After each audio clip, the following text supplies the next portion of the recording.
Hello students, BSc first year Swami Keshavanand Sansthan की online classes में physics की क्लासेज में आपका स्वागत है। विद्युत चुंबकत्व वाला हमारा बुक चल रहा है, जिसके अंदर चैप्टर था सदिश एवं अदिश क्षेत्र, चैप्टर फर्स्ट। ठीक है, इसके अंदर टॉपिक है सदिश क्षेत्र का डाइवर्जेंस। सदिश क्षेत्र का डाइवर्जेंस क्या होता है? लास्ट टॉपिक के अंदर, लास्ट वीडियो में हमने जो डिस्कस किया था, सदिश क्षेत्र का पृष्ठीय समाकलन डिस्कस किया था। हम क्या कर रहे हैं एक्चुअल में, जो सदिश क्षेत्र और अदिश क्षेत्र हैं, इनकी जो अलग अलग जो इनके कंसेप्ट्स हैं उनके बारे में डिस्कस कर रहे हैं। सदिश और अदिश क्षेत्र की जो गणितीय संकल्पनाएं होती हैं, जो गणितीय एल्जेब्रिक जो कैलकुलेशंस करने का जो तरीके होते हैं, उन तरीकों में ये एक कुछ फिक्स और कुछ पर्टिकुलर कुछ कंसेप्ट्स बनाए हुए हैं जिनके बारे में हमको पता होना ज़रूरी है।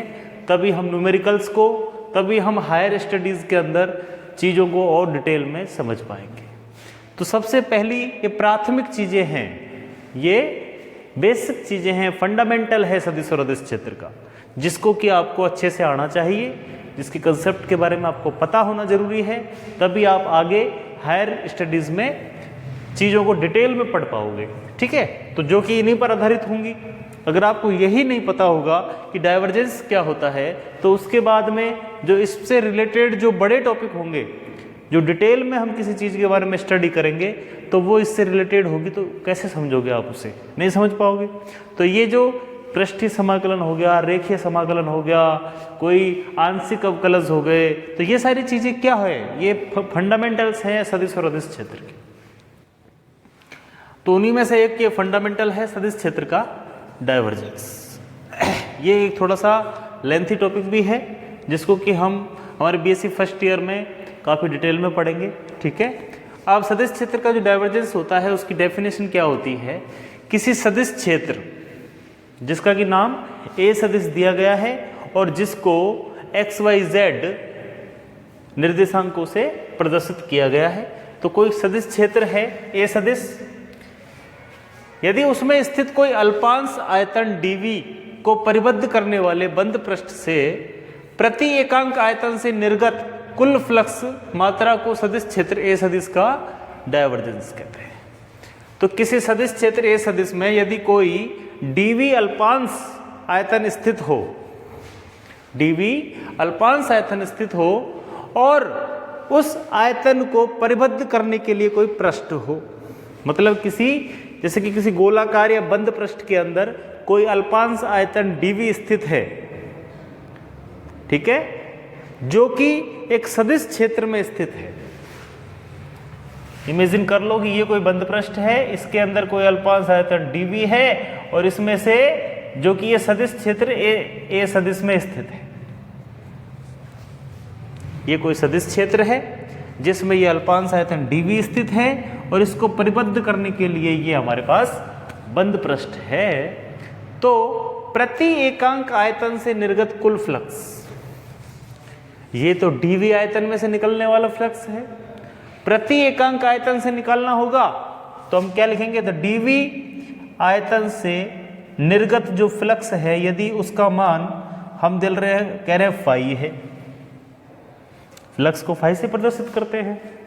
dv आयतन से निर्गत फ्लक्स का मान यदि फाई है, तो एकांक आयतन से निर्गत फ्लक्स का मान क्या होगा?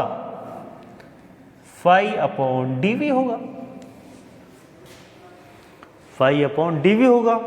तो इंटीग्रेशन ऑफ ए सदिश डॉट ds सदिश, ये तो हमने लास्ट वीडियो के अंदर डिस्कस किया था। ये तो क्या होता है? फ्लक्स होता है। ये एक फ्लक्स होता है जो कि एक बंद पृष्ठ से संबद्ध है, क्योंकि हमने यहाँ पर ये पृष्ठ जो लिया है ये बंद है। समझ गए? ये 3D में तो मैं आपको बता नहीं सकता, लेकिन ये इस टाइप से है, गोलाकार भी हो सकता है, किसी और शेप में भी हो सकता है, लेकिन ये बंद है। ठीक है, इसमें कहीं पर भी होल नहीं है, ये कोई पृष्ठ नहीं है इस तरीके से, ये बंद पृष्ठ है। जैसा कि हमने लास्ट वीडियो में लास्ट में जो हमने एक कंसेप्ट समझाया था वो आपको याद होगा, आप देख लीजिएगा। तो ये बंद पृष्ठ है, तो यहाँ पर हमने सर्किल भी शो कर दिया। बंद नहीं होता तो सर्किल नहीं लगाते। तो ये तो हो गया फ्लक्स का मान फाई बटे डीवी,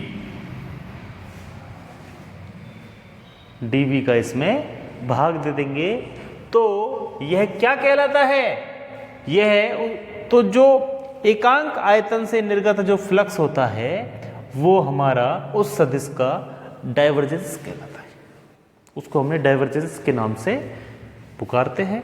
या फिर इसको ऐसे समझ लो, सदिश क्षेत्र में किसी बिंदु पर एकांक आयतन से निर्गत कुल फ्लक्स, किसी सदिश क्षेत्र में किसी बिंदु पर एकांक आयतन से निर्गत कुल फ्लक्स उस सदिश क्षेत्र का डाइवर्जेंस कहलाता है। ठीक है, तो हमने यहां पर डीवी आयतन इसलिए लिया है जिससे कि डीवी आयतन का फिर इसमें भाग दे देंगे, जिससे कि एकांक आयतन का मान हमें निकल जाएगा फ्लक्स का। तो limit DV tends to zero, DV tends to zero का मतलब यहां पर यह है कि जो आयतन हम लेकर चल रहे हैं डीवी, ये बहुत छोटा होना चाहिए, आयतन का मान बहुत छोटा होना चाहिए, लगभग जीरो के आसपास पहुंचना चाहिए। ठीक है, तो जीरो नहीं होना चाहिए लेकिन जीरो के आसपास होना चाहिए। तो dv tends to zero 1/dv integration of A सदिश डॉट ds सदिश, ये हमारा डाइवर्जेंस का फॉर्मूला हो गया है। dv का भाग क्यों देते हैं आपको समझ आ गया होगा इसकी परिभाषा से। ठीक है, एकांक आयतन के लिए निकालना है इसलिए हमने dv का भाग दे दिया, बस इसमें और क्या है।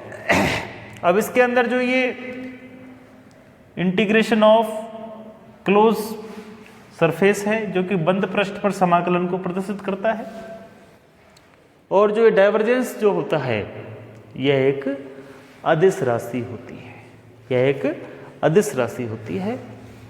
तो ये टॉपिक हमारा यहीं पर ही क्लोज होता है।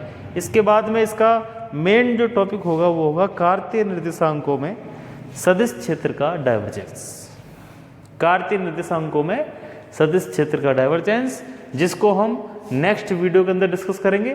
तो अभी आपने डाइवर्जेंस पढ़ लिया, इसको आप अच्छे से समझ लेना, एक दो बार वीडियो देख लेना तरीके से, आपको क्लियर हो जाएगा। और इसके बाद में तैयार रहें अगली वीडियो के लिए, जो कि थोड़ा लेंथी टॉपिक भी रहेगा। आपका पूरे माइंड, पूरे मतलब सस्टेनेबिलिटी के साथ में आपका वहाँ पर अवेलेबल होना ज़रूरी है। आपको डिटर्मिनेशन उस समय रखना है, आपको ध्यान से चीज़ों को समझने की कोशिश करनी है, तो आपके वो टॉपिक भी क्लियर होगा। ठीक है, तो कार्तीय निर्देशांकों में सदिश क्षेत्र का डाइवर्जेंस हम नेक्स्ट वीडियो के अंदर डिस्कस करेंगे, जो कि काफ़ी इंटरेस्टिंग पॉइंट है। ठीक है, थैंक यू वेरी मच।